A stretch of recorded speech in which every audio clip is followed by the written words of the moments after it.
Japan के एक राजा थे। वो वृद्ध हो चले थे। वो जान गए थे कि अब मैं किसी भी क्षण मृत्यु को प्राप्त हो जाऊंगा, पर उससे पहले मुझे उस परम धन को पाना है जिसे मृत्यु भी नहीं छीन सकती। धन, साधन ये तो मृत्यु के बाद यहीं पे रह जाएंगे और साथ जाएगा वह परम ज्ञान। उस सत्य का अनुभव उन्हें करना था जिसके लिए हम मनुष्य जीवन में आते हैं। और इसी तलाश में वो एक ज़ेन मास्टर के पास जाते हैं। ज़ेन मास्टर एक पेड़ के नीचे ध्यान में बैठे हुए होते हैं।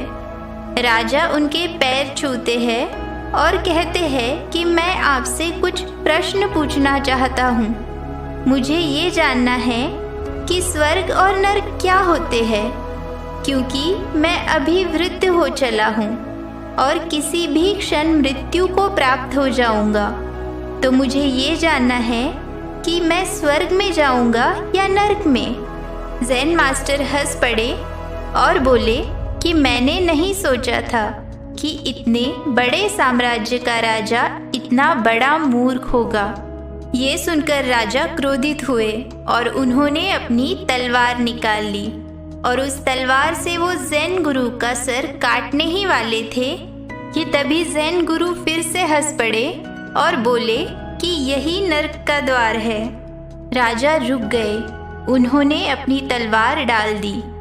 ज़ेन गुरु बोले, अब तुम स्वर्ग में पहुंच गए, अब तुम जा सकते हो।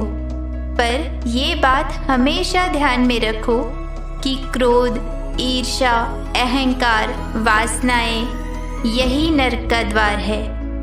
नरक का द्वार हमारा मन ही है और इसके विपरीत समझ, दया, क्षमा, शांति, खुशी ये स्वर्ग के द्वार है।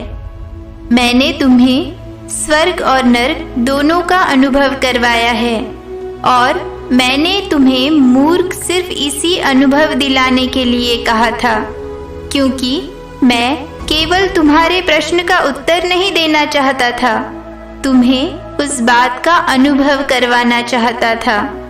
अब तुम जा सकते हो। राजा की आंखों में अश्रु आ गए। राजा ने गुरु के पैर कृतज्ञता से छुए। इस बात का अनुभव उसे किसी ने नहीं करवाया था।